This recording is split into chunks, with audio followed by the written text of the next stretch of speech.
Hey y'all, hey, it's another episode of Bonafide Her podcast featuring the one and only Andre Hey, Drummond. woo! What's up? What's up? What's up? Good to be here. Good to be here.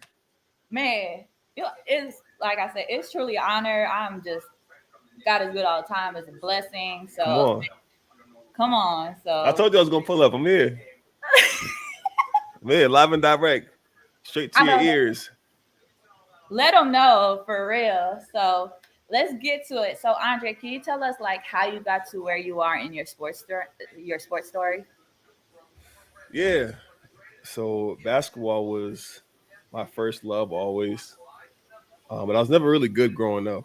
When I was growing up, I was super clumsy, like can't chew gum and walk at the same time, type of clumsy. And I always stuck with it though. I always stuck with it all throughout my younger years. I stuck with it. Still was working out how to be in this large body at such a young age, right? And over time, I started seeing the progress, started seeing me, get a little more coordinated. And then up until I got to high school is when things started to click for me. And then my second year, my sophomore year of high school, I became the number one player in the nation. And I was number one up until I left high school to go to UConn.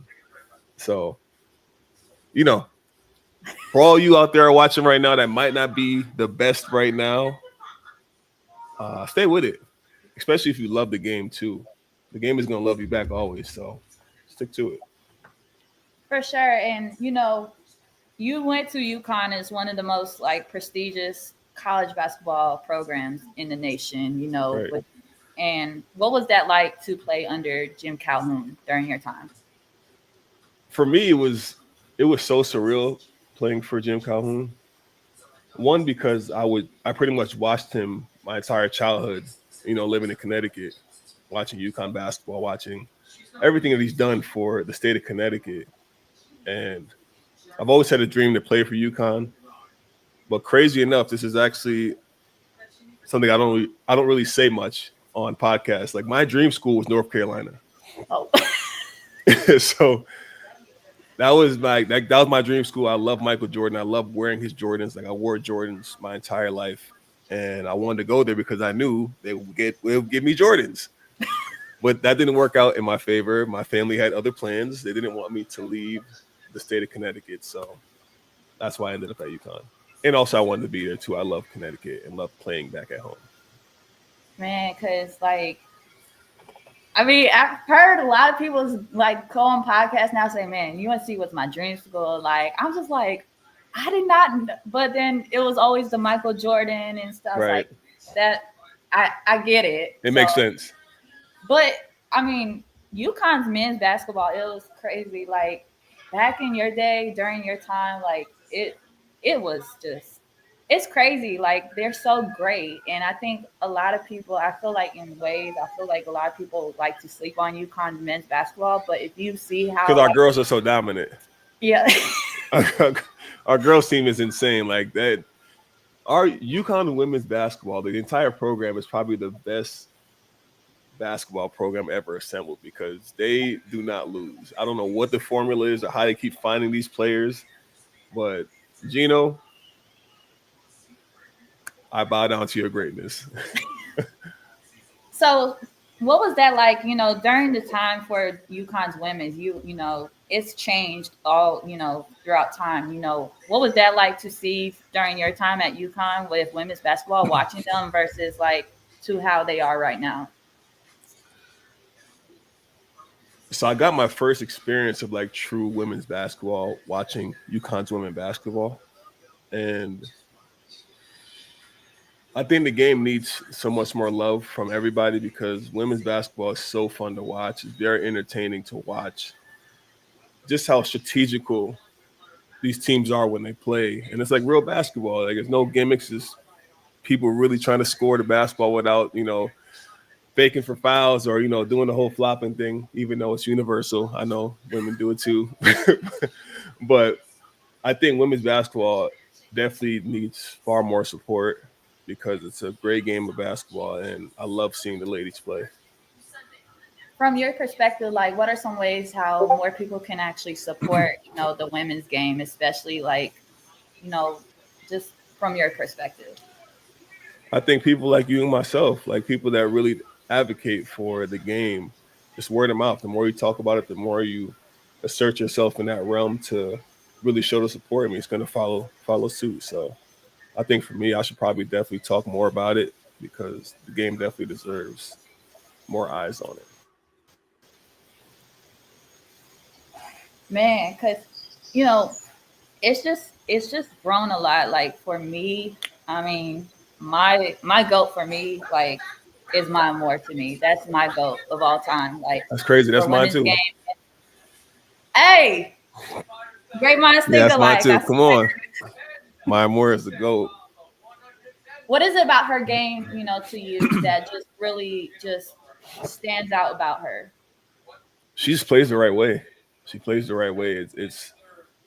It's fun to watch Maya play just when she gets in that mode where we all had that mode. Like I know you played basketball too, so I'm sure you've had these moments too, where nothing else matters besides winning this game right now. And when Maya Moore turned that switch on, it was deadly. Man, because like when I tell you, a lot of people don't know this. Like she has one of the best winning percentages as an athlete of in sports of all time. Like just 85%. Mm, And that goes from like high school to college to pros to even the Olympics. Like, a born winner. man, like come on, man. So but I also noticed, like, you are a global ambassador for the Special Olympics, and shout out to you All right, because, thank you. as a athlete that was part of the Special Olympics in the state of North Carolina, I was the only girl on the basketball team. But what was that like to be named a global ambassador for the Special Olympics? It's funny because I just renewed as the global ambassador about 2 weeks ago. So I'm still the global ambassador to this day. Um, it's crazy because I really had no knowledge of what the Special Olympics entailed until my rookie year. So my rookie year, I got asked to coach the Special Olympics All Star Game, and I'm like, yeah, sure. I mean, that sounds fun. Like I love the coach. Like I love to be around the game. So when I go, I meet the president, I meet some of the chairmen that are there, and they kind of start to explain to me what's happening today. And for me, I have a soft spot for the younger generation, and I have a soft spot for people who love the game. So like, it went hand in hand. So the moment I met my team and those kids, like I fell in love with them. Um, and then I asked my agent, I said, "Hey, can I be more involved with this again? Can I do that same game again next year? Cause I know I'm making it into the sophomore game too." And they're like, "Yeah, yeah, I'll get the information." So then I did it again the next year, and I had more fun with it that time too, because it was some of the same kids that came back, and I built this relationship with them. And it was just so bittersweet to see them again, and then see how much they've grown over the year, and to see them again how they've grown in the game of basketball was amazing for me. So after that game in particular, you know, I actually got an email from the Special Olympics asking if I wanted to be the global ambassador, and I said yes in a heartbeat. And from that day forward, it's when I started to really immerse myself into that world and try to understand what it really is like and how I can help make everything more inclusive. For sure. And like I said, shout out to you because I the inclusiveness when it comes to people, I always say people like me as someone that's on the autism spectrum, it's not a lot of opportunities. And for like to be someone that advocates for the inclusiveness in sports and everything, like to me, I just feel very, it just makes me feel heard and Right. be like somebody was like, hey, they Someone want, cares. yes. Right. But do you hope to see more like athletes, be more inclusive and just, It you know, shouldn't be just athletes. It should be everybody. I think everybody should take the time to really understand what this is about because there's some really special kids in there. No pun intended. hey, I do you hit it music on the sometimes. nail. So my question for you is, just, with you've been in the league for so long, for you, from your perspective, what are some misconceptions about the NBA that a lot of people do not know about or hear about? That this shit is easy. I think I think a lot of people see these games and my dog is licking himself. Mike, Mike, make him stop licking his wound. He's going to town. Stop him. Marley, my dog. He's licking his cut. Just tell him to stop. He's going crazy right now. Hey, get in here. Come here. My dog, Bob Marley.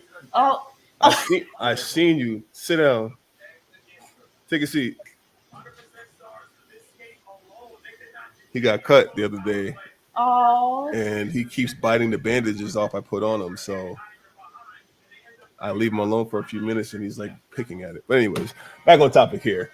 What was the question? What was the question again?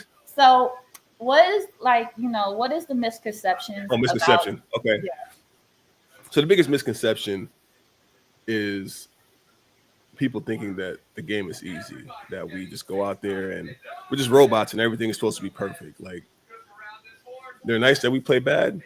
It's so nice that we play good. And the nice that we play bad, there's so many people that have opinions and like want to tear you down more because you never know what you're going through that day and why you're having that particular bad game. And we're people too. We go through a lot of stuff, and it shows in our game sometimes. It's human nature.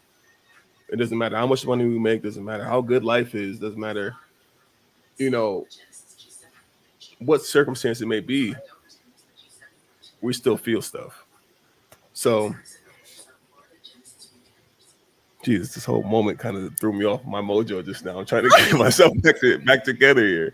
But anyways, it's not easy. It's not easy. We night in and night out, we go out there and try to be our best and try to help our team win the best way we can. And that's really the bottom line. And people do be flopping too. So if y'all think some of those is fouls, people be settling out there. man, I just like I can't say what I want to say about like some of the players that were flopping against like my favorite team because it's over and done. Which is So I've you're been a, I've been a Celtics fan since Rondo days. So okay.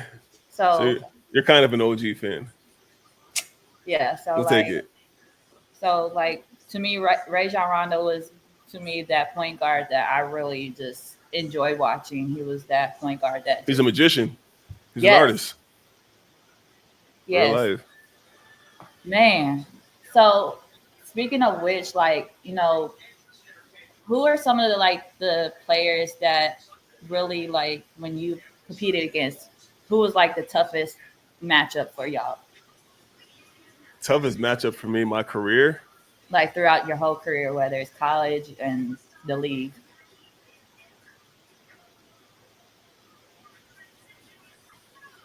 I think playing Dwight, Joel Embiid, Mark Gasol. There's like a few like OG centers in my time that I played against where I go to sleep like hours early just to make sure I get up prepared to play against these guys. And definitely Joel Embiid is definitely giving me the most real trouble I've had in my career, just based off his pure talent and how skilled he is on the floor. So guarding him was definitely difficult during that time because he also got called for a lot of fouls too. Like he got a lot of fouls called for him. So it's hard to find that defensive balance with him. Cause like you said, you played against a lot of like the Yeah, OGs. So when you mentioned Dry, it's like, man, I know that had to be like one of those big matchups. Like the whole yeah, game had to be studied and everything. So no, for sure. my question for you is: do you feel like the study of the game, where watching film and just taking care of yourself, like is that overlooked in nowadays in this generation? I don't think it's overlooked. I think like the treatment aspect of basketball has changed because medicine has obviously advanced and they're finding new ways to help guys recover. I think now guys try to find a shortcut way of doing things instead of doing the actual work. Like for me, like there's nothing like a cold tub. And now guys want to use like the hyper ice, like hot and cold knee pad things. It's like I don't know. I don't try to find the easy way out. I try to just try to get my body to be the best it can be. And speaking of which, because we touched on this about like athletes. I always say athletes are humans first because Right. first and foremost, especially what they do is a job. So, and this leads to my question is, as a man, how important an athlete, how important is mental health to you? It's very important. I think it's very important for everybody, not just men. But for me to speak for myself as a man, it's a challenge. It's a challenge being a man. You know, each and every day we wake up and have the world on our shoulders. We have people to provide for, you know, people who depend on us. And some of us provide for everybody. So you just have this overwhelming feeling of just trying to be perfect all the time because you know that you have so many people that look at you as like this superhero figure. Like I call it superhero. You know, I always say my kids look at me like I'm a superhero. They think I can do anything. 'Cause I don't show when I'm mad or if I'm upset. Or even when I'm sad, I just try to keep it straight. And it's hard. It's hard. I wish a lot of people spoke more about how they felt and what really goes on. Because when you do, like you feel like a weight that comes off your shoulder. I know for me at least when I started going to therapy, that was like a big change for me. Because I hold on to a lot. As men, as people, we hold on to a lot. And I feel like the more we talk, the more that we love, the more that we actually feel and stop being so numb to things. I feel like things would be so much better. For sure, like being vulnerable, like in ways, and you know, correct me if I'm wrong. Vulnerability in ways brings like is essential to like having and bringing joy because you know a lot of people you could be strong all the time, but also showing the emotions of like opening up, especially if you feel like you're safe with that person. You know, that brings like a whole bunch of weight off your chest or the weight off your shoulders. So, Right. and you know, from your perspective, why is it so hard for like say, you know, for a lot of athletes to open up about mental health? It really goes back into what I said. We're looked at as these entities that are like so colossal that we're superhero figures. Like nothing bad can ever happen to us because we have so many people to make happy or tend to or make sure they're good. And I feel like for us, we have nobody to really talk to because who can really relate to what we go through on a day to day basis besides the people that you're sitting next to in your locker room. But they also don't want to talk about it either because it's just as fucked up. So it gets to the point where things just become numb. Like we're kind of just going with the motion sometimes. It's like when you see some of us out, sometimes we just got this stone cold look. Like we're probably thinking about 1,000 different things besides wanting to have a conversation, but we do it anyways because we know one moment with somebody can change somebody's life forever. So we still do it anyways. And there's times where we don't want to do it, and it's okay because we're people. I'm sure you don't want to talk to somebody every day, right? So there's sometimes we don't want to fucking talk to nobody either. Like we want to just be quiet sometimes.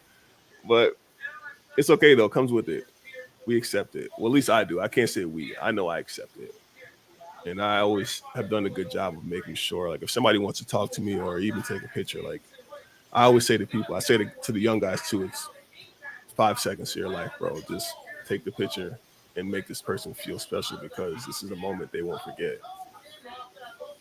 It's like just what you said, like no, and just aspire yourself to inspire others. You never know, like that what you can do for that somebody can make their huge day, or Yeah.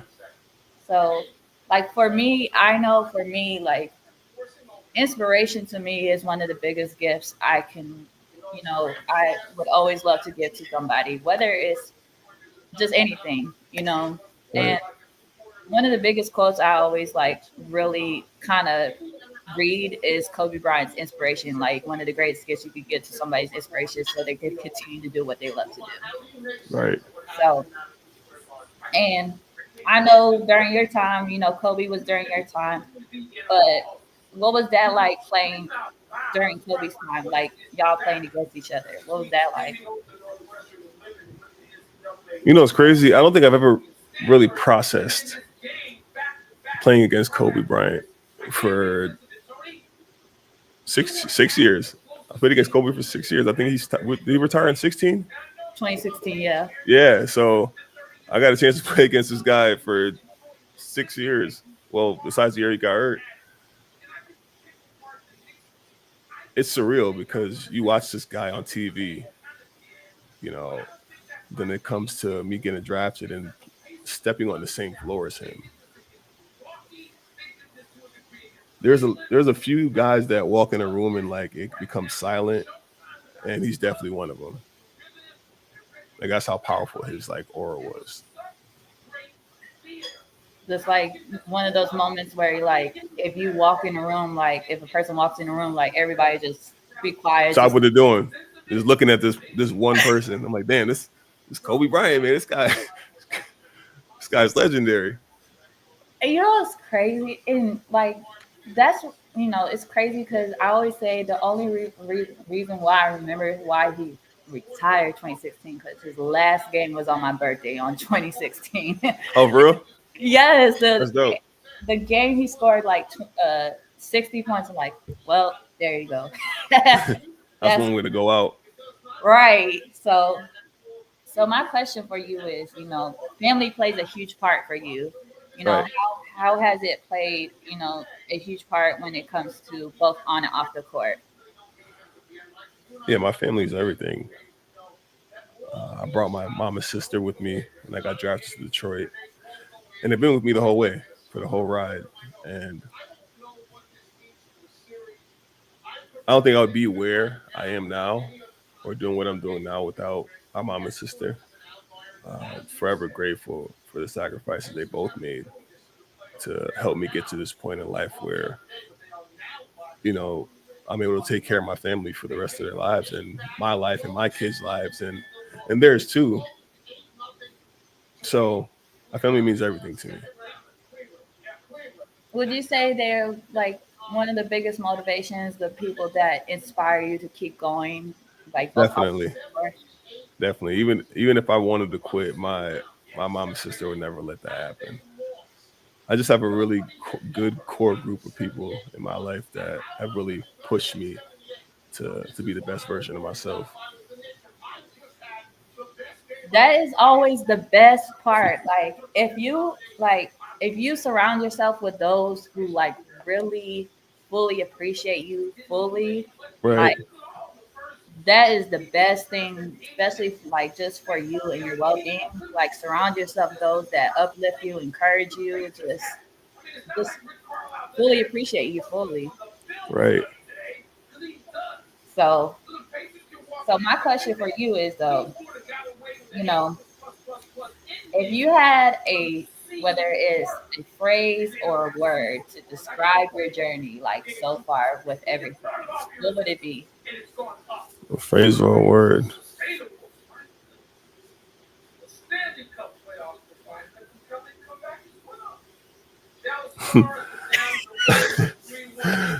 I guess more of a phrase. It'd probably be, well, this is fun.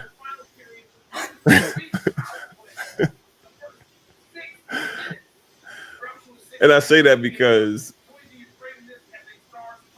I just enjoy life. I enjoy life. Even the hard moments, I enjoy them because I feel like when you're experiencing something, you're really living life. So I'd rather experience something than not at all. So that's why I say this is fun.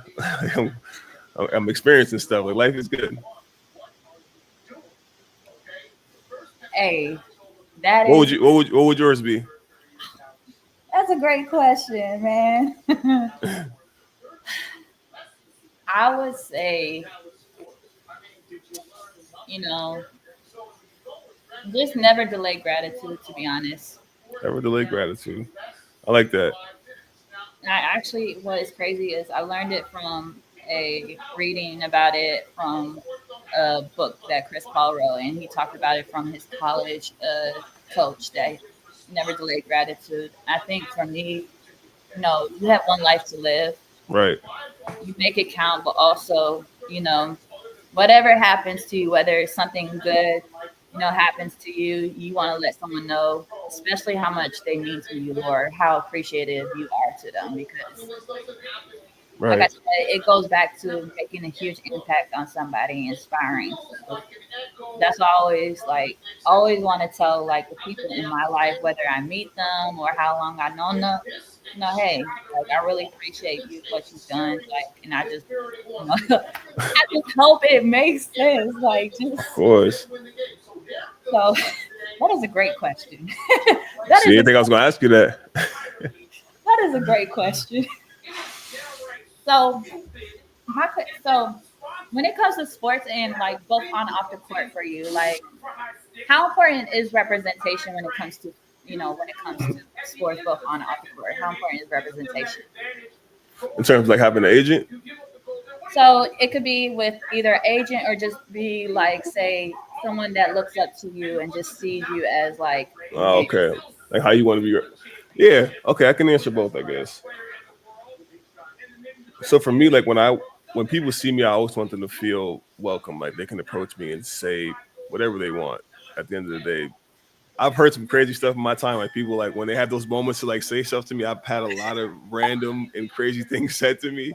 But I always look forward to them because I always wonder what people think when they see me anyway. So when I give them the chance, I just like, this is what you're thinking about the whole time. Like you could have came up with anything else in the world to say, and you chose this particular thing.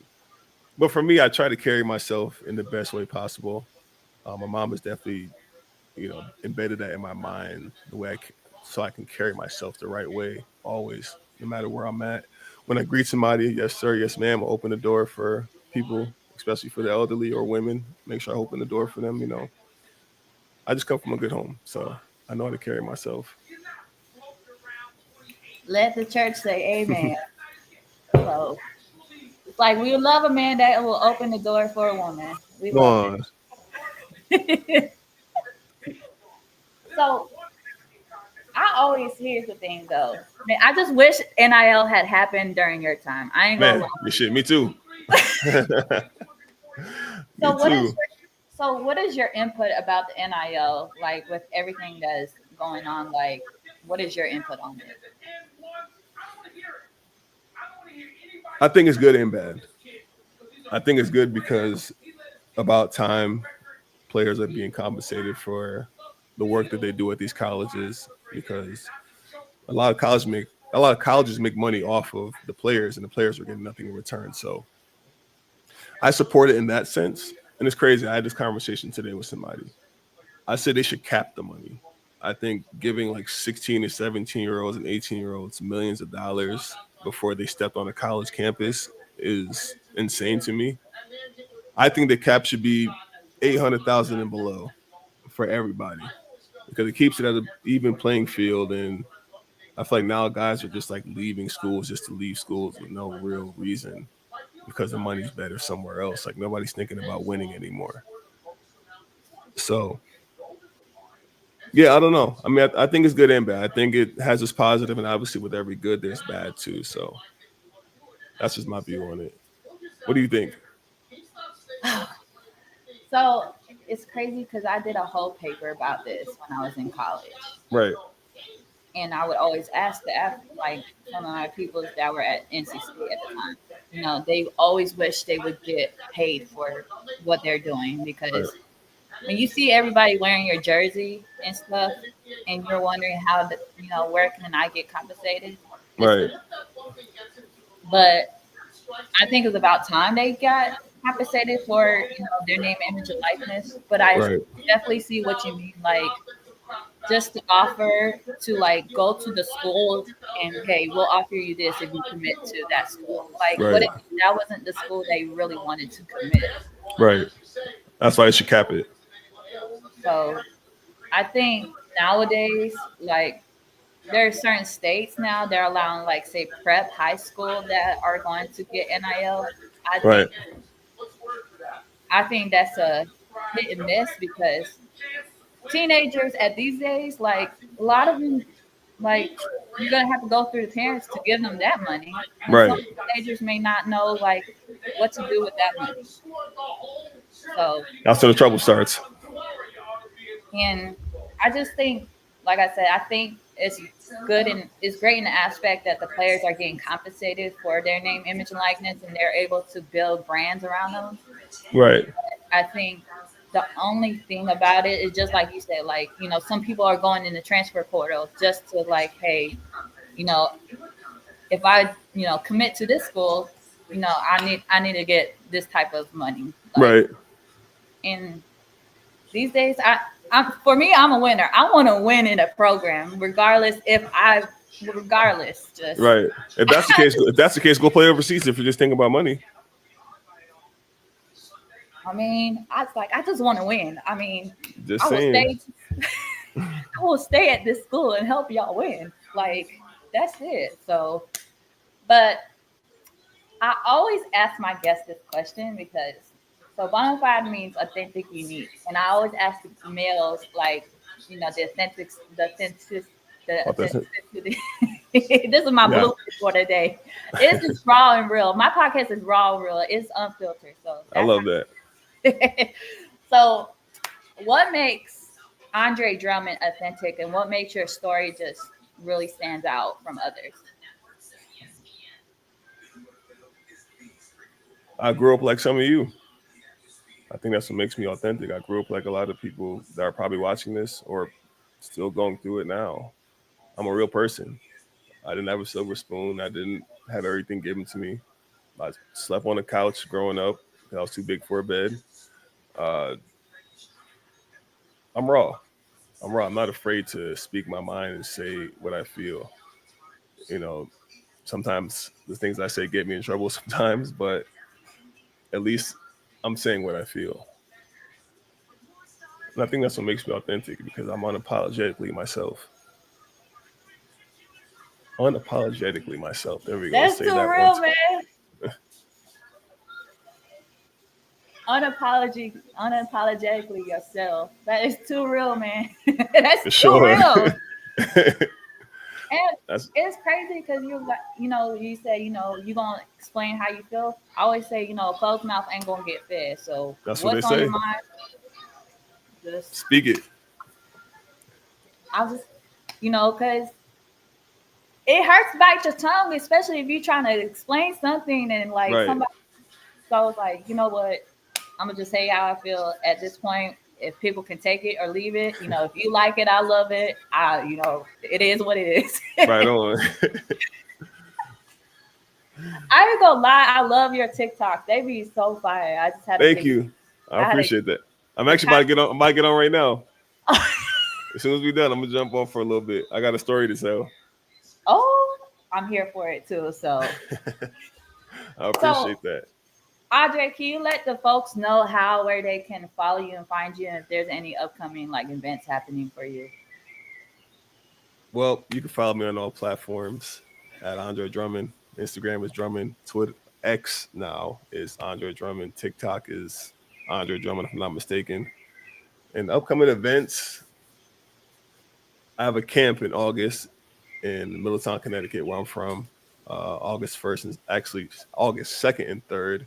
Sign-ups will be coming out in the next 2 weeks. Just look out for it on my Instagram page. Would love to see some of you. But Y'all yeah, that's it. Man, y'all heard it from the king here first. Y'all heard it from Andre first. You let them know what it is. Y'all be sure to follow Andre on every social media platform there is. Thank you. So thank you guys for tuning in. And a big shout out to Andre Drummond for coming on this You're podcast, welcome. this story. Thank you guys for tuning in. Peace.